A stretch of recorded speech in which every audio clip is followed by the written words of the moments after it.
ज्ञान के दीप जलाए, आशा की झिलमिल को रोशन बनाए, ऊंचे उठे और छू ले गगन को, ऊंचे उठे और छू ले गगन को, सवेरे की सरगम को जीवन में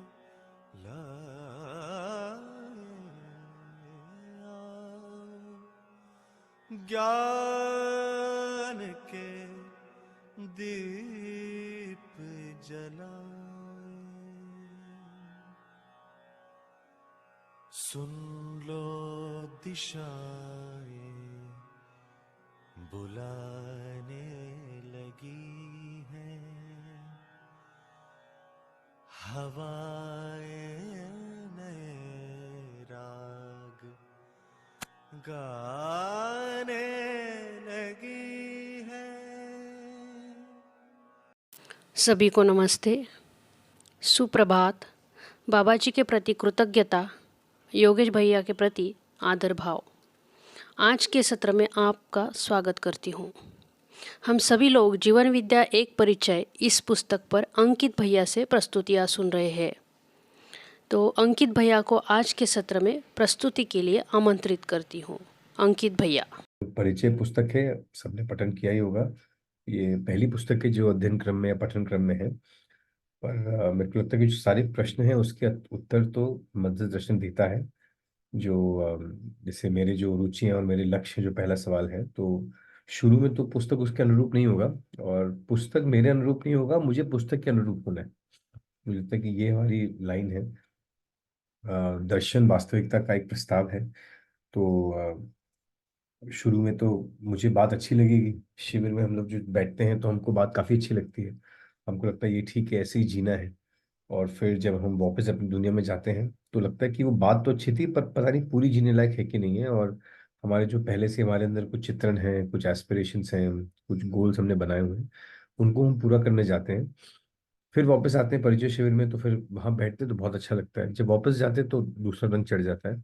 तो एक समय चलता है जब ये आगे पीछे चलता रहता है, जब परिचय शिविर या पठन के दौरान जिस भाव का, जिस स्थिरता का हम अनुभव करते हैं शॉर्ट टाइम के लिए, ये वापस वातावरण में जाते हुए कभी कभी रहता है, कभी कभी नहीं रहता। तो एक जिज्ञासा बनती है कि कैसे वो रहे। दूसरा, शुरू में एक दूरी भी दिखती है, लगता है कि जो बात जीवनता के सत्रों में हो रही है या फिर जो दर्शन में या पठन में हो रही है, ये काफी आइडियलिस्टिक लगती है या काफी दूर रखती है प्रैक्टिकल दुनिया से। तो मेरे को लगता है कि ये बिल्कुल दूर नहीं है। मुझे लगता है ये बिल्कुल वही दुनिया जहां हम रह रहे हैं। बस इसको जोड़ने में जो गैप है वो दर्शन में नहीं है, वो हमारे जोड़ने में है। क्योंकि हमारी तीव्र इच्छा में बहुत सारी और चीजें भी आ चुकी हैं जो करियर को लेके हो सकता है, धन को लेके हो सकता है, समाज को लेके हो सकता है। और ये वो गलत है कहना ठीक नहीं है, क्योंकि मान्यताएं हैं। लोग समाज को देख के मान्यता सीखते हैं, तो बचपन से हमारे अंदर कुछ चित्रण स्थापित हो जाते हैं। कुछ चित्रण पहले शिविर में छट जाएंगे, कुछ चित्रण या महत्वाकांक्षाएं पांचवें सातवें शिविर में छटेंगे, कुछ अध्ययन के साथ छटेंगे, कुछ कई लंबा समय हमारे साथ रहेंगे भी। तो एक बहुत बड़ा जो हमारे लिए ऑब्जर्वेशन का मुद्दा है कि हम अपने अंदर अपने चित्रणों को देख पाए और दर्शन को देख के, और जो जिस दुनिया को मेन दुनिया, बाहर की दुनिया कहते हैं, और जो हम सत्रों में, जूम मीटिंग्स में या शिविरों में कर रहे हैं, इन दोनों के बीच में दूरी मानसिकता में पहले कम होती है, उसके बाद फिर जीने में भी कम हो जाती है। मुझे लगता है कि ये बुक उतना ही प्रैक्टिकल है जितना कोई खेती का बुक है या फिर कोई लकड़ी काटने वाटने का बुक है, उतना ही प्रैक्टिकल है। पर वो ये कि इसमें कुछ सूक्ष्म बिंदु हैं, व्यवहार के बिंदु काफी सूक्ष्म रहते हैं। अम, कार्य के बिंदु उससे और स्थूल रहते हैं। तो कोई भी सूक्ष्म या सटल चीज को समझने में समय लगता है, और जीवन क्रिया और भौतिक रासायनिक क्रिया में काफी फर्क है। भौतिक रासायनिक क्रिया काफी क्लियर है, उसके नियम अलग हैं, जीवन क्रिया व्यवहार के नियम अलग है। तो उन नियमों के साथ सदने में समय लगता है, और जो गैप है बस वही है। कुछ प्रश्न मैंने कई लोगों को देखा है जो जीवन विद्या के शिविर के बाद पूछते हैं कि पहला, कि इसको जीने का क्या मतलब है, मंत्र दर्शन को या जीवन विद्या को, इसको जीने का मतलब क्या है, क्या करना चाहिए, राफा उठा के खेती करनी चाहिए, गाय का दूध निकालना चाहिए, गाड़ी में घूमना बंद कर देना चाहिए, या रूप बल धन पर बुद्धि की तरफ आसक्ति नहीं होनी चाहिए। तो मुझे लगता है कि पहले मानसिकता स्पष्ट हो जाए, ये दर्शन कह क्या रहा है, इसको जीने का क्या मतलब है। और मेरे को लगता है कि एक हमारी स्थिति होती है और एक हमारी परिस्थिति होती है। हम अपनी स्थिति से जो परेशान हैं, और जो दर्शन हमको बता रहा है जीवन विद्या, जो इस पुस्तक से प्रारंभ होता है, दिक्कत ये आती है कि जो हम अपनी स्थिति में चाहते हैं, परिस्थिति उसके लिए हमको लग रहा है कि बहुत सपोर्ट नहीं कर रहा है। ऐसा लगता है शुरुआत में कि जो हमारा जीना है, हमारा परिवार है, जो समाज है, वो जो हमारी परिस्थिति है, जो हम अपनी स्थिति दर्शन के आधार में बनाना चाहते हैं, परिस्थिति उसके अनुकूल नहीं। मेरे को लगता है कि जीवन विद्या को कैसे जिएंगे, ये सबकी परिस्थिति इसमें अलग होगी। कितना हमको समृद्धि चाहिए, कितना हमको धन चाहिए, कुछ समाज की आवश्यकताएं होंगी, तो उसमें यूनिफॉर्मिटी या एकता नहीं रहेगी, उसमें विविधता रहेगी। मेरे को ऐसा लगता है कि दो आयाम हमारे अंदर हैं, जो विचार का आयाम है, जो स्वयं का आयाम है, अपने भाव का आयाम है, और अपने संबंधों का आयाम है। इन दोनों में मुझे लगता है कि कोई वातावरण की आवश्यकता नहीं है, हम इन दोनों में वैसे ही रहते हैं। हम चाहे गांव में रह रहे हैं, दिल्ली में या बुल्ढाना में रह रहे हैं, हम कहीं भी रह रहे हैं, हम जीवन विद्या के केंद्र में रह रहे हैं, हम आश्रम में रह रहे हैं, हम अपने घर में रह रहे हैं, बहुत अध्यात्मक परिवार है, बहुत भौतिकवादी का परिवार है, कैसा भी हो, स्वयं के साथ जो संबंध है और परिवारों का संबंध है, ये हर व्यक्ति के पास ये बना ही हुआ है। तो मुझे लगता है कि ये अवसर सभी के पास है। उसके आगे समाज और प्रकृति में जो अवसर है, सार्थक या आवर्तनशील उत्पादन का, प्रकृति का सदुपयोग करने का, ये मुझे लगता है कि हो सकता है कि कुछ इसमें रेंज हो इन परिस्थितियों में। हम स्वावलंबन को इसी समय पे आवर्तनशील नहीं कर पा रहे हैं, हम एक शोषण तंत्र में हम लगे हुए हैं, कुछ समय उसमें लगेगा निकलने में। तो ये सब मुझे लगता है कि एक स्टेप है जिनके साथ हमको साथ साथ काम करना चाहिए, समाज और प्रकृति। पर सबसे पहले स्वयं और संबंधों में रहने में मुझे लगता है कि इसमें तो कोई गैप नहीं रहना चाहिए, ये सबसे जरूरी है, और इसको हम दर्शन के साथ साथ, अध्ययन के साथ साथ ही कर सकते हैं। ये मुझे एक बड़ा बिंदु लगता है। तो जो प्रश्न दीदी आपने बताया, मेरे को लगता है कि प्रैक्टिकल एप्लीकेशन है कि नहीं है, कोई स्पेसिफिक प्रॉब्लम सॉल्व करेंगे कि नहीं करेंगे। तो यहाँ पे समस्या का हल और समाधान, दो स्थितियों की बात हुई है। तो समस्या का हल हम ढूंढते रहते हैं। बाबूजी कह रहे हैं कि समाधान भी एक चीज है जिसमें जीवन में जितनी स्पष्टता बढ़ती है, अ, उतना स्पॉन्टेनियसली या सहजता से हमको समस्याओं का हल भी दिखना शुरू हो जाता है। तो ये एक अलग बात यहाँ पे आई है। तो हमारा जो महत्वाकांक्षा है वो समाधान की हो। और पर अभी हम किस प्रकार के प्रॉब्लम को देख रहे हैं, अभी हम अपने जीने के व्यवहारिक प्रॉब्लम को देख रहे हैं। मेरे को लगता है कि एक चीज जो हमको जिस पे काम करना चाहिए, कई बार जीवन विद्या को हम लोग सिर्फ अपने तुरंत प्रॉब्लम्स को, व्यवहारिक मुद्दों को सॉल्व करने में कर रहे हैं, कि परिवार में क्लेश है, संबंधों में क्लेश है, स्वयं में आत्मविश्वास कम है। प्रारंभिक दौर पे ये तो रहेगा ही, पर आगे जाके इसको जिज्ञासा में परिवर्तित होना होगा कि अस्तित्व है कैसा, उसके नियम क्या है, अस्तित्व क्या है, चारों अवस्थाएं क्या है, मानव का मेन डिजाइन क्या है। और अभी हम ये पूछ रहे हैं कि हमारे आसपास के लोगों के साथ बनेगी कैसे, और हमको ये भी देखना चाहिए कि मानव में बनना, मानव में सहअस्तित्व संभव है कि नहीं है, दो लोगों के बीच में न्याय संभव है कि नहीं है, दो लोगों के बीच में खुशी खुशी रहना संभव है कि नहीं है, अस्तित्व का डिजाइन क्या है, स्वयं में विश्वास हमेशा बने रह सकता है कि नहीं रह सकता। तो व्यवहारिक जो क्लेश है वो जिज्ञासा में अगर परिवर्तित होते हैं, तब हम दर्शन को जैसा दर्शन है वैसे देख पाते हैं। नहीं तो हम कई बार बहुत सिलेक्टिवली देखेंगे, हम अपने प्रश्नों के उत्तर को खोजेंगे, जबकि बाबा जी ने जो अस्तित्व को दिया है उसको हम देखेंगे, तो अपने आप फिर हमारे व्यवहारिक चीजों का उत्तर आ जाता है। तो कल एक बिंदु जिसमें जया दीदी ने एक प्रश्न भी पूछा था, मुझे लगा काफी अच्छा है वो, कि तात्विक, तार्किक और व्यवहारिक अगर हम तीनों को देख पाते हैं, तो तात्विक तो अभी हम व्यवहारिक मुद्दों में ग्रसित रहते हैं, फिर हम उसको वैचारिक में ले जाते हैं कि मानव क्या है, क्यों है, कैसा है, विश्वास क्या है, सम्मान क्या है, रूप क्या है, धन क्या है, पहचान का आधार क्या हो, और धीरे धीरे फिर वो वैचारिक जाता है तात्विक में, जब एक्चुअली अस्तित्व, एग्जिस्टेंस में चीजें हैं कैसी, है ना, विश्वास का सही मतलब क्या है। विश्वास का चित्र नहीं होगा, विश्वास का साक्षात्कार होगा। तो ये भी देख पाना कि कुछ ऐसी चीजें हैं जो 4.5 क्रिया में नहीं समाती, है ना। और उसके लिए ही हमको प्रयास करना है, और उसके लिए जो अभ्यास बहुत सारा दिया हुआ है। और मेरे को लगता है कि इन सारे अभ्यासों में 3 बहुत सुंदर नियम बाबा जी ने दिए हुए हैं: सामाजिक नियम, प्राकृतिक नियम और बौद्धिक नियम। ये तीनों का बहुत ही सुंदर अभ्यास है। मानवीय दर्शन में विधि और निषेध भी लिखा है। मुझे लगता है कि इसका अभ्यास ही बहुत सारा हमको क्या करना है और क्या नहीं करना, अभ्यास क्रम में, अध्ययन क्रम में हमको बहुत अच्छे से वो गाइड करता है। तो मैं बस कुछ मिनट में इसका थोड़ा सारांश रख देता हूँ, जो अगले कुछ 20-25 पेज को मैंने देखा था। फिर कुछ प्रश्न होंगे तो स्पेसिफिकली इनको ले लेते हैं। कल हम लोगों ने जो जहाँ पे हमने इतिहास या शिला धातु युग, कबीला संसार, यहाँ तक हम लोग आए थे तो बहुत बहुत ही शॉर्ट में आगे बाबा जी ने समझदारी की बात की कि जब उनको ज्ञान हुआ तब उन्होंने अपने अंदर कुछ सद्गुण देखे, जिसको हम स्वायत्त मानव कहते हैं। और समझदारी पश्चात उनको लगा कि स्वयं में विश्वास हुआ, श्रेष्ठता का सम्मान हुआ, प्रतिभा और व्यक्तित्व में संतुलन दिखा, और व्यवहार में सामाजिक हुए, और समृद्धि व्यवसाय में स्वावलंबी हुए। ये मुझे लगता है कि इसको हम सद्गुण भी कहते हैं या स्वायत्त मानव भी कहते हैं। अभी बहुत सारे यूथ वर्कशॉप करते करते दिख रहा था कि व्यक्तियों में जो ऊर्जा है, युवाओं में जो है, जो इच्छा विचार आशा है, जो कल्पनाशीलता है जीवन में, ये कहाँ जा रही है। अब देखिए तो वो ये यूज यहाँ पे हो रही है, वो दूसरों के लिए उपयोगी होना तो बहुत दूर की बात है, अपने अंदर ही विश्वास स्थापित करने में खत्म हो जा रही है। तो वही सोशल मीडिया की वजह से बहुत सारा कंफ्यूजन हो चुका है। अपना मूल्यांकन नहीं है, दूसरों को देख के अपना मूल्यांकन सेट करते हैं, दूसरों से कंपेयर करके अपने आप को सेट करते हैं। ये बड़ों में भी है, छोटों में और युवाओं में ये और ज्यादा हो गया है। उनको विरासत में हमसे मिली है, हम थोड़े कंफ्यूज थे, वो और कंफ्यूज हो गए हैं। और सबसे पहला सद्गुण बाबूजी स्वयं में विश्वास ही कह रहे हैं। और स्वयं में विश्वास ही मुझे लगता है एक बहुत बड़ा ड्राइवर है। व्यक्ति इस वक्त आत्मविश्वास की कमी से ही ग्रसित है, और उसका आत्मविश्वास अभी रिलेटिविटी में है, सापेक्षता में है। मेरा कुछ आपसे ज्यादा है तो उससे मैं अच्छा महसूस करता हूँ, चाहे वो धन हो, पद हो। और हो सकता है कि शिविर करने के बाद मुझे ज्यादा कंटेंट पता है, मैं ज्यादा भाषा बोलता हूँ, तो हम ये मान लेते हैं कि हम दूसरे से ज्यादा हैं।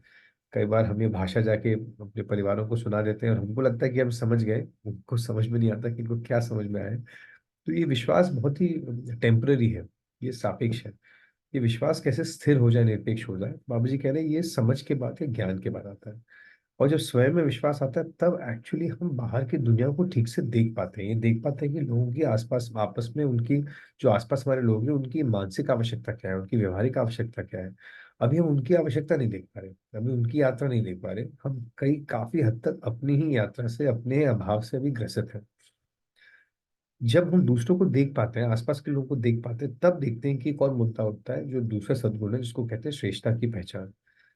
श्रेष्ठता की पहचान यानी जो सही में श्रेष्ठ है उसको देख पाना। अभी हम श्रेष्ठ को नहीं देख पा रहे, अभी हम मान्यता वश कुछ श्रेष्ठता को देख पा रहे हैं। तो अभी जो श्रेष्ठता मान रहे हैं हम, वो रूप बल धन पद बुद्धि के आधार पे है। मुझे लगता है कि रूप बल धन पद बुद्धि गलत चीज नहीं है, इसका ठीक प्लेसमेंट नहीं हुआ है। बाबा जी ने कहा है कि मानव के ऐश्वर्य है, ये उनके साधन है। पर इसके बेसिस पे एक श्रेष्ठ ह्यूमन बीइंग या जिसको मैं लुकअप करता हूँ, जिसके जैसे होना चाहता हूँ, ये मान्यता होगी। रूप बल धन बल बुद्धि के आधार पे व्यक्ति का मूल्यांकन नहीं हो सकता। समझ पश्चात श्रेष्ठ है व्यक्ति का अनुभव, विचार, व्यवहार, कार्य आयाम, ये श्रेष्ठता की पहचान है। ये हम देख पाते हैं और फिर उसका मूल्यांकन कर पाते हैं। मूल्यांकन नहीं होता तो सम्मान भी नहीं हो पाता। इसलिए सबसे बड़ा मुद्दा आप देखेंगे, अगर आपके बच्चे हैं तो उनके, वो जिनको उन्होंने श्रेष्ठ माना हुआ है, सबसे तकलीफ हमको होती है कि हमको लगता है वो उतने श्रेष्ठ नहीं।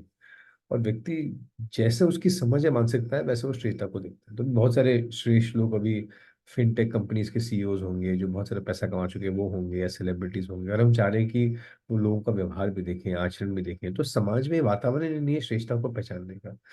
और जैसी हम श्रेष्ठता का हमारे बारे में मानना रहता है, वैसी स्वयं में विश्वास रहता है।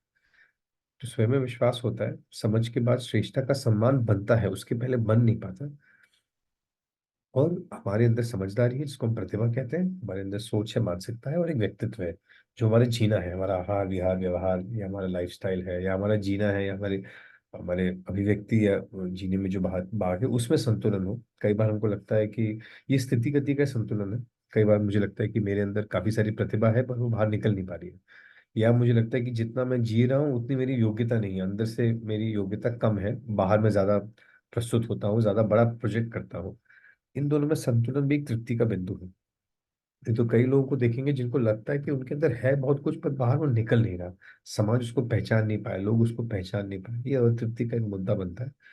और इसी में व्यवहार में सामाजिक होना, जिसको बहुत सुंदरता से बाबा जी ने लिखा, शिकायत मुक्त होना, दायित्व कर्तव्यों के साथ जीना। व्यवहार को मुझे लगता है कि बहुत समय लगा लोगों को समझने में। व्यवहार मुझे लगता है कोई सिर्फ कोई कर्टसी या शिष्टता नहीं है। व्यवहार एक भाव की स्थिरता है व्यक्ति के अंदर, और उसमें दूसरों के साथ पूरकता उपयोगिता को देख पाना कॉन्स्टेंटली, ये है। और जितना स्वयं में भाव स्थिर होता है उतना व्यवहार में सामाजिक हो पाते हैं, और फिर व्यवसाय में स्वावलंबी। जी। तो अभी क्योंकि समय बहुत ज्यादा नहीं है, अभी मेरे ख्याल से हम लोग शायद 6 बजे तक ये सत्र करेंगे, हमने 5:25 पे शुरू किया है। तो मुझे लग रहा है कि 6 दिन के बाद बाबा जी ने फिर यहाँ पे आए कि उनको जो ज्ञान हुआ अस्तित्व में, उसमें उन्होंने सम विषम शक्तियों को तो पहचाना, पर एक मध्यस्थ को भी पहचाना। और इसलिए दर्शन का नाम मध्यस्थ है। जब हम देखते हैं कि मध्यस्थ बल है, मध्यस्थ शक्ति है, मध्यस्थ सत्ता है, मध्यस्थ जीवन है, और साथ में फिर बाबा जी ने दर्शन की बात करी, तो इसका नाम इसलिए मध्यस्थ दर्शन रखा। कई बार बौद्ध दर्शन में मध्यम मार्ग को मिडिल पाथ से यहाँ पे मध्यस्थ में कंफ्यूज कर हो जाता है कि ना बहुत अच्छा ना बहुत बुरा, ना दाया ना बायां, बीच के रास्ते को मध्यस्थ का। पर मुझे लगता है हम सबको स्पष्ट हो कि मध्यस्थ का अर्थ यहाँ पे बीच का नहीं है। ना परंपरा ना भौतिकवाद वो नहीं है, ना भोग ना त्याग वो नहीं है। कोई बीच का रास्ता को विकल्प में मध्यस्थ नहीं करे। मध्यस्थ कह रहे हैं पहला, अस्तित्व में एक ऐसी वास्तविकता है जिसमें स्थिति पूर्ण है पर कोई गति नहीं है। तो मध्यस्थ का मतलब बने रहना है, और व्यापक सदैव बना हुआ है एक साथ, इसको कह रहे हैं मध्यस्थ। उसी तरीके से जीवन भी व्यापक के अनुरूप एक निरंतर स्थिति में रहना चाहता है, जिसकी में उसकी स्थिति में कम ज्यादा नहीं, उसकी स्थिति में तालमेल है, जिसमें जीवन में मन वृत्ति चित्त बुद्धि आत्मा एक दूसरे के साथ अलाइंड है, तालमेल में है। तो वो मध्यस्थ जीवन है। और फिर यही मध्यस्थ जीवन का मैनिफेस्टेशन, तो मध्यस्थ सत्ता जो है उसी का मैनिफेस्टेशन जीवन में तालमेल के रूप में होगा, संबंधों में समाधान के रूप में होगा, संबंधों में न्याय के रूप में होगा, प्रकृति के साथ आवर्तनशीलता के रूप में होगा, और समाज में ये बहता के रूप में मैनिफेस्ट करेगा। तो उसी हर जगह की तालमेल को पहचानना, मध्यस्थता को पहचानना, उसी के आधार पर बाबा जी ने वाङ्मय का गठन किया है। उन्होंने कहा ये दस्तावेज मानव के सम्मुख प्रस्तुत है, जिसमें 3 प्रकार के वाङ्मय की बाबा जी ने जीवन विद्या परिचय सत्र में फिर उन्होंने आगे इन पृष्ठों में उल्लेख किया है। एक है दर्शन, वाद और शास्त्र। दर्शन है तात्विक रूप में चीजें को देख पाना, जैसा दिखा उसको वैसे व्यक्त करना। वाद है कि जब इसके आधार पर जब हम तर्क करते हैं, जिसको हम तार्किक भाषा भी कहते हैं, विचार का याम कहते हैं, जो कल बात कर रहे थे। तो दर्शन हम देख सकते हैं कि 4 प्रकार के हैं: मानव व्यवहार दर्शन, मानव कर्म दर्शन, मानव अभ्यास दर्शन और अनुभव दर्शन। साथ ही में वाद जो है, हम देखते हैं कि वाद में हम व्यवहार समाधानात्मक भौतिकवाद देखते हैं, जिसमें भौतिक रासायनिक क्रिया में भी स्वयं में व्यवस्था है, व्यवस्था में भागीदारी है। समाधान की दृष्टि से देखते हैं तो ये द्वंद्वात्मक नहीं दिखता है, समाधानात्मक दिखता है। और व्यवहारात्मक भी ये है कि मानव में व्यवहार बहुत बड़ी चीज है, संतुष्टि की जगह है, ये मानवीयता गुण आचरण को स्पष्ट करता है। और अनुभवात्मक अध्यात्मवाद ये स्पष्ट करता है कि स्वयं का अनुभव व्यापक में होना है। और अस्तित्व व्यापक को समझने के लिए हम जब तक इसको नहीं समझेंगे स्वयं को नहीं समझ पाएंगे। और फिर जीने में शास्त्र रूप में समाज में इसमें हम जिएंगे कैसे, है ना। विचार हमने तात्विक रूप में दर्शन में देखा, तार्किक रूप में उसको बाद में देखा, और जीने की जगह में देखेंगे। तो फिर एक जगह है मानव मानव के बीच में जीने की जगह, उसको कहा व्यवहारवादी समाजशास्त्र। उसमें हमारे संस्कार, हमारे उत्सव, हमारा रहना कैसे होगा, ये है। फिर प्रकृति के साथ हम अपनी आवश्यकताओं को कैसे पूरी करेंगे बिना प्रकृति का शोषण किए, उसे कह रहे हैं आवर्तनशील शास्त्र। प्रकृति में जो व्यवस्था है उसको बनाए रखना। अभी बहुत अच्छा वीडियो भी जो आया है, उसमें भी यही है कि एक बड़ा प्रश्न आता है कि नदियों को तो बचाना चाहिए। मैंने पर्यावरण में बहुत काम किया, पर जब भी हम पर्यावरण पे काम करते थे, लोगों का ये प्रश्न आता था कि क्या यदि हम पर्यावरण को बचाएंगे तो क्या मानव का विकास, मानव समाज का डेवलपमेंट होगा या नहीं होगा, या हमें कुछ त्याग करना पड़ेगा। अभी एक कॉन्फ्लिक्ट है, या तो पर्यावरण बचेगा या इंडिया का जीडीपी बढ़ेगा, इंडिया और डेवलप कंट्री हो जाएगी, हम लोग विकसित कहलाएंगे आज की प्रचलित भाषा में। तो विकसित होने के लिए हमको मॉल चाहिए, फ्लाईओवर चाहिए, बिजली चाहिए, और ये प्रकृति के विरोधी है ऐसा लगता है। जैसे बड़े डैम का जो चित्र भी आया है, अभी बड़े डैम तो बन ही रहे हैं, लोग छोटे डैम बना ही नहीं रहे, बिजली की आवश्यकता और बढ़ रही है। बस यही होगा कि हम कोल से शिफ्ट करके हम कोयले से यदि सोलार तक आ पाते हैं तो। आवर्तनशील अर्थशास्त्र इस बात को कहता है कि व्यक्ति में समाधान है, प्रकृति में आवर्तनशीलता है, तो मानव अपनी आवश्यकताओं को पहचान के पूर्ण रूप में समृद्ध हो सकता है और प्रकृति को बनाए रख सकता है। तो मुझे लगता है कि बहुत ही सुंदर एक चीज है कि अस्तित्व का डिजाइन सहअस्तित्व का है। और अभी हो क्या गया, पर्यावरण वालों को लगता है कि मानव को ही खत्म कर दो तो दुनिया ठीक हो जाएगी, यही मानव जाति है जो धरती पर बोझ है। और मानव को लग रहा है कि क्या लोग प्रकृति प्रकृति चिल्ला रहे हैं, पहले अच्छे संबंध हो जाए, तृप्ति हो जाए, दुनिया को घूम रहे हैं, प्रदूषण हो रहा है, पर क्या करेंगे उसके बारे में, ऐसा एक द्वंद है। पर आवर्तनशील अर्थशास्त्र इस बात को रखता है कि प्रकृति में आवर्तनशीलता है, स्वयं की समझ बनती है, अपनी आवश्यकताओं की स्पष्टता होती है, तो उस धरती पर हजार करोड़ लोग, जैसे बाबा जी ने कहा, प्रकृति की व्यवस्था बनाए रखते हुए अपनी आवश्यकताओं को पूरी करना ये कर पाएंगे। इसे कह रहे हैं आवर्तनशील अर्थशास्त्र। और साथ में मानव संचेतनावादी मनोविज्ञान भी है कि संचेतना का आधार जो है वो जीवन है ना, सिर्फ शरीर नहीं है। और इसी के आधार पे बाबा जी ने जो आगे है 3 योजनाओं की बात करी कि ये जो धरती पर जो स्थापित होगा वो कैसे होगा। तो स्थापित होगा जीवन विद्या।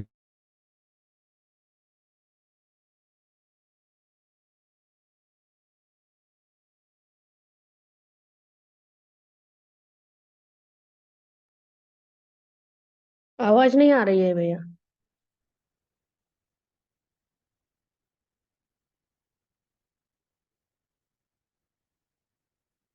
जी, अब आ रही दीदी आवाज? हाँ, अभी अभी आ हाँ रही हाँ, है। वहाँ पर अचानक से शायद लॉग आउट हो गया था मैं। जी, तो 3 योजनाएं हैं जिसमें बाबा जी ने रखा है कि एक जीवन विद्या योजना है।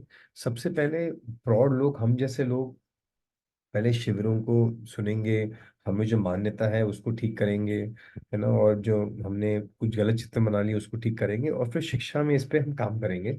और जब जीवन विद्या योजना हो जाएगा तो जब ये वाला पहली योजना पूरी हो रही होगी तब शिक्षा का मानवीकरण होगा।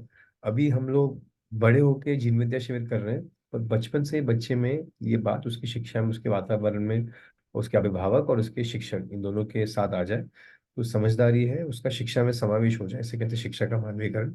और फिर तीसरा, फिर परिवार मूलक स्वराज व्यवस्था में हम लोग चीजों को देख पाए, समाधान के साथ हम लोग समृद्धि के साथ आवर्तनशीलता के साथ रह पा रहे हैं। मुझे ये लगता है ये 3 योजनाओं को अच्छे से हमको पढ़ना चाहिए, इसमें इससे हमको क्रम स्पष्ट होगा, इससे हमारी बेचैनी नहीं होगी कि दुनिया कहाँ जा रही है। बाबा जी ने बहुत स्पष्टता से रखा है कि पहले प्रौढ़ लोगों की मानसिकता बनेगी, फिर कुछ पीढ़ियां शिक्षा के मानवीकरण में काम करेगी, और जब ये वातावरण, ये जीना, ये अभ्यास, ये अध्ययन शिक्षा में समावेश हो जाएगा तो सब मानव छोटे उम्र से जब तक शिक्षित होंगे तब उनमें ये स्थिरता आ जाएगी। अभी आ नहीं रही है क्योंकि अभी विचार में कुछ और है, व्यवहार में कुछ और है, जीने में कुछ और है। पर इन 3 योजनाओं को देखते हैं तो एक आश्वस्ति बनती है। बाबूजी ने इसके बदलाव के क्रम को भी पहचाना है, इनको वर्षों में डालना ठीक नहीं होगा। इसका रिजल्ट हमारे इस जी कितने साल में होगा ये हमारे ही योग्यता पे निर्भर करता है, हम कितने गहराई में, कितना दर्शन को अच्छे से समझ के, कितना आवेश मुक्त होके, है ना। कई बार शिविर के बाद एक समावेश भी रहता है, लगता है तुरंत सब कुछ बदल दें। पर मुझे लगता है कि इन 3 योजनाओं को हम ध्यान से पढ़ेंगे तो 3 योजनाओं में अव्यवस्था से व्यवस्था तक बाबूजी ने बहुत सुंदर क्रम दिया है। और मेरे ख्याल से अभी हम जीवन विद्या योजना में है, पहले चरण में, और शिक्षा के मानवीकरण का हम लोग प्रयास कर रहे हैं। इसी के आगे बाबूजी ने जीवन की बात की है और समानता का बिंदु कैसे जीवन है, और समझदारी, ईमानदारी, जिम्मेदारी, भागीदारी की बात की है ना। समझदारी की बात करते एक बहुत सुंदर पॉइंट बीच में बाबूजी ने लिखा है कि शरीर बदलता रहता है और जीवन निरंतर है। इसलिए जीवन शरीर के आधार पर निर्णय होंगे तो वो हमेशा अस्थिर रहेंगे, जीवन के आधार पर निर्णय लेंगे तो हमें एक स्थिरता बनी रहती है। बहुत ही सुंदर पॉइंट बीच में आया है।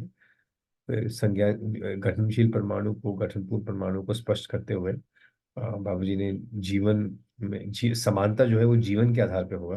हम लोग शरीर के आधार पर समानता ढूंढ रहे हैं, महिला पुरुष के बीच में समानता ढूंढ रहे हैं, शरीर तो विविधता है। पहला समानता का बिंदु मुझे भी लगा वो जीवन है, कि जीवन में चाहे महिला हो, पुरुष हो, बड़ा हो, छोटा हो, उनमें उनका लक्ष्य एक है, उनमें समझने की क्षमता या ताकत बराबर है, ये हमको दिखता है। और इसी के आधार पर बाबा जी ने आगे लिखा है कि कैसे समझदारी से ईमानदारी, ईमानदारी से जिम्मेदारी, जिम्मेदारी से भागीदारी आएगी। अभी हम चाह रहे हैं कि हम लोग जिम्मेदार हो जाएं, लोग भागीदारी करें, चाहे हमारे बच्चे हों, चाहे आसपास के समाज के लोग हों या हमारे कोलीग्स हों। पर देखना होगा कि भागीदारी व्यक्ति समाज में परिवार में करता है, उसके पहले उसमें जिम्मेदारी का एक सेंस आता है। उसके पहले वो ईमानदार होना पड़ेगा। ईमानदार मतलब जैसा मैं सोचता हूँ वैसा मैं जी रहा हूँ कि नहीं जी रहा हूँ। और इस मूल्यांकन के लिए उसको समझदार होना पड़ेगा। तो समझदार तीन ज्ञान का है। उसके बाद जो अस्तित्व दर्शन ज्ञान, मानवतापूर्ण आचरण ज्ञान और जीवन ज्ञान है। और ये समझदारी में होता है तो फिर हम मूल्यांकन कर पाते हैं कि जितना हम सोचे हैं समझे हैं वो हमारे जीने में आया कि नहीं आया। हम सब जो अध्येता ये सब करते रहते हैं, रोज इस बात का मूल्यांकन करने का प्रयास करते हैं। ये ईमानदारी हुई। इसी के साथ में एक जिम्मेदारी का भाव आता है। और अब देखेंगे कई सारे लोग हैं जो शिविरों के बाद या यूथ कैंप के बाद बहुत जिम्मेदार महसूस करते हैं। अच्छा लगता है यार कि मैंने अपने माता पिता, अपने परिजन, इन सबका मैंने ख्याल नहीं रखा जो मुझे रखना चाहिए। और जिम्मेदारी का भाव आता है तो भागीदारी बने रहती है। तो बाबा जी का स्पष्ट है कि नियम यही है, जितनी समझदारी और उसके बाद ईमानदारी, फिर जिम्मेदारी, फिर भागीदारी। तो हम चाह रहे हैं कि लोगों में भागीदारी हो जाए, जिम्मेदारी हो जाए। ये शिक्षा में हम चाह रहे हैं स्टूडेंट्स में भी आ जाए। उसके पहले हमको देखना पड़ेगा कि समझदारी जितना स्थापित होती है उतना फिर ये आगे का चरण बढ़ता है। हाँ।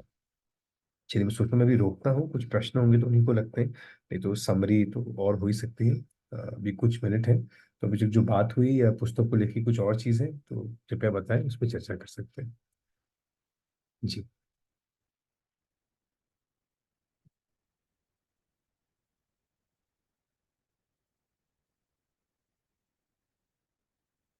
जो बातचीत हुई, अभी जो प्रस्तुति रखी और जो पुस्तक है, इसको लेके किसी के भी कुछ क्लैरिफिकेशन है, कुछ बात रखना चाहते हैं तो बताएं। हाँ।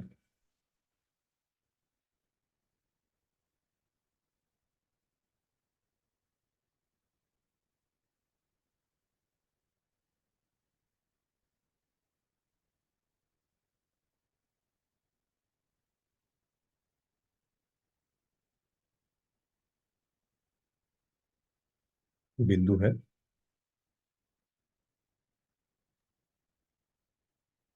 नमस्ते भैया, सभी को जी नमस्ते। नमस्ते दी।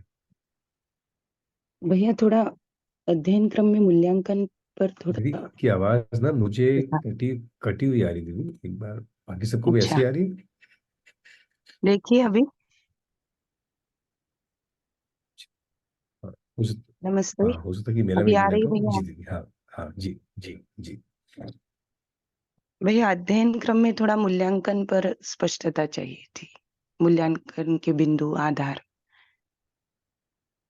कैसे जी तय करें या कैसे हमारा मूल्यांकन करें। जी दीदी। तो दीदी मुझे लगता है कि अध्ययन क्रम में मुझे लगता है कि तीन आयाम बाबू जी ने दिए ही हैं जो अध्ययन अभ्यास क्रम में है। एक विचार आयाम है, एक व्यवहार आयाम है, एक कार्य आयाम है। और ये तीनों आयाम में जो प्रयास है उसके साथ हम जो अपेक्षा कर रहे हैं कि अनुभव आयाम हमारा पूरा हो जाए। तो मेरे को लगता है कि हम लोगों को मूल्यांकन के लिए विचार, व्यवहार और कार्य तीनों को देखना चाहिए। और पहला है कि मूल्यांकन, बाबा जी ने कहा है कि मूल्यांकन मूल्यों के आधार पे है। तो मूल्यों को जितना समझते हैं उतना मूल्यांकन हो पाता है। अभी हम मूल्यांकन को सिर्फ एक पद्धति, एक प्रक्रिया समझे हैं जिसको हम वैल्यूएशन बोलते हैं। पर उसके आधार क्या है इसको देखना पड़ेगा। तो उसमें थोड़ा समय लगता है, पर जैसे दर्शन में है कि मूल्यांकन का आधार मूल्य है। तो जैसे बाबा जी लिखते हैं कि मूल्यों को पहचानना है और मूल्यांकन करने की हमको तकनीक चाहिए फिर। तो पहला तो मुझे लगता है कि हम लोग ये प्रयास करें कि अपने आप को जीवन और शरीर के सहअस्तित्व के रूप में देखें, अपने होनेपन को देखें। दूसरा मुझे लगता है कि मूल्यांकन के लिए अभी हम बहुत गति आधारित हैं। धीरे धीरे हम स्थिति, जितना गति के साथ साथ अपनी स्थिति का भी मूल्यांकन कर पाते हैं, अपने विचार का मूल्यांकन कर पाते हैं। तो मुझे लगता है कि एक और स्पष्टता हमें बनती है। मूल्यांकन के लिए मुझे लगता है कि आधार के साथ साथ हमको ये देखना है कि जब स्थिति को देखते हैं कि हमारे अंदर इस वक्त चित्रण क्या है। हमारे अंदर हम सफलता का चित्रण क्या देखते हैं, हम सुख के चित्रण क्या देखते हैं। उसमें आस्वादन एक अच्छा मूल्यांकन का बिंदु है कि हमारे मानसिकता में रुचि मूलक, भाव मूलक, लक्ष्य मूलक किस प्रकार के लक्ष्य हमारे अंदर बने हुए हैं। किस प्रकार के भाव या संबंधों में हम किस प्रकार से भागीदारी कर रहे हैं, और उनमें हमारी आस्वादन की अपेक्षा क्या है। अभी एक बहुत अच्छी बात एक बार एक प्रबोधक कह रहे थे कि बाबा जी ने कहा कि जब हमको अगर अपनी चेतना का स्तर देखना है, तो जब हम कोई कार्य नहीं कर रहे हैं, कुछ काम नहीं कर रहे हैं, बस बैठे हुए हैं, तो हमारा मन मन किस तरफ चला जाता है, किस प्रकार के आस्वादनों की या किस प्रकार के चित्रों की तरफ हमारा मन या विचार ऑटोमेटिकली चला जाता है, कि क्या इच्छाएं में जागती हैं। वो एक्चुअली हमारे अंदर चेतना का स्तर है। तो हो सकता है कि कुछ प्रेशर में काम के दौरान, शिविर के दौरान, मैं एक वातावरण में एक प्रकार का मैं व्यवहार कर रहा हूँ, मुझे लगता है कि मैं वैसे हो चुका हूँ। पर जब ये सब कुछ शांत हो जाता है और दिन में अपने साथ ही बैठा हूँ, तो मेरा ध्यान किस तरफ वापस चला जाता है, जो ऑटोमेटिक मेरा कुछ मोड बन चुका है। तो वो मुझे लगता है कि हमारे अंदर हमारी चेतना का स्तर बताएगा। तो उसमें किस प्रकार के आस्वादनों में मेरा ध्यान जा रहा है, तुलन में कहाँ जा रहा है, प्रिय हित लाभ में जा रहा है कि न्याय धर्म सत्य की तरफ जा रहा है। तो वो मुझे लगता है कि बहुत अच्छा एक इंडिकेशन है। और अभ्यास के तहत मेरे को लगता है कि विचार आयाम में हम अपने आस्वादनों को, अपने तुलन को देख पाए। मेरे को लगता है कि भाव की स्थिरता एक बहुत बड़ा पॉइंट है। अभ्यास में मैंने अपने अंदर भाव की स्थिरता को एक बहुत बड़ा मुद्दा बनाया।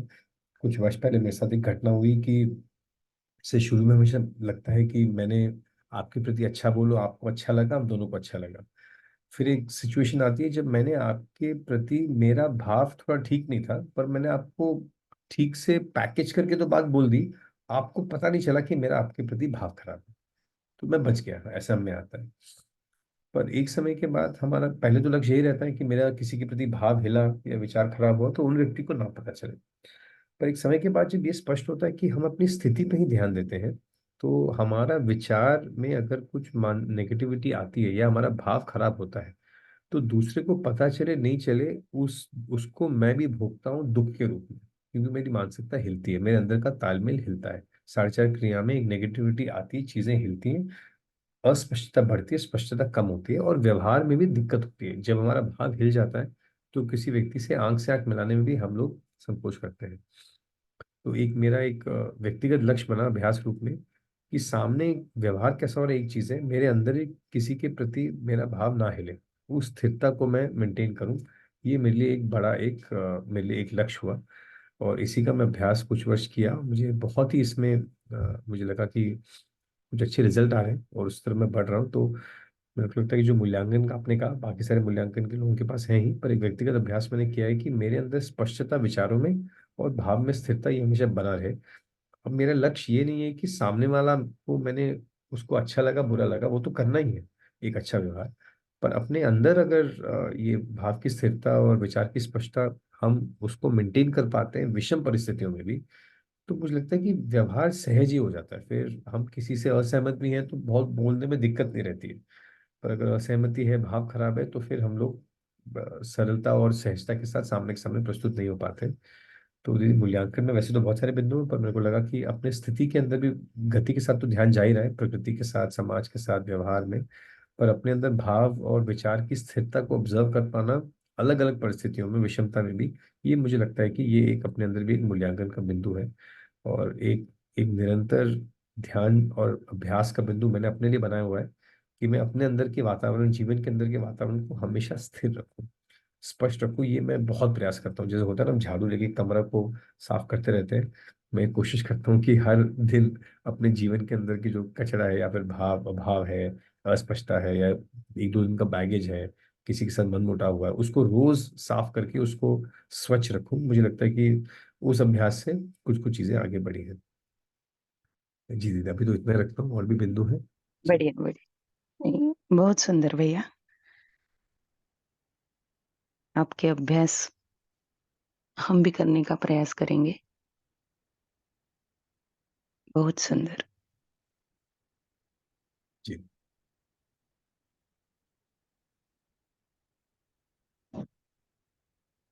इन्हीं का और कुछ होगा तो बताइए।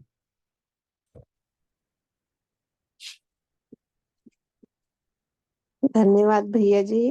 धन्यवाद दीदी। नमस्ते सभी को। जी, टाइम हो गया दीदी, बस टाइम है।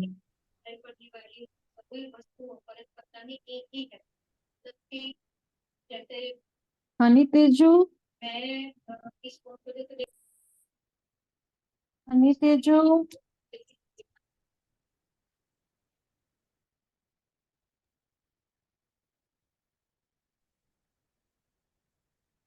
जी मंजू दीदी, अभी समय है हमारे पास, क्लोज करने का समय हो गया। जी जी, समय हो गया है। ठीक है दीदी। आज की हाँ, आज का दिन मंगलमय हो, इसी शुभ कामना को लेकर आज का सत्र यहाँ समाप्त करते हैं भैया।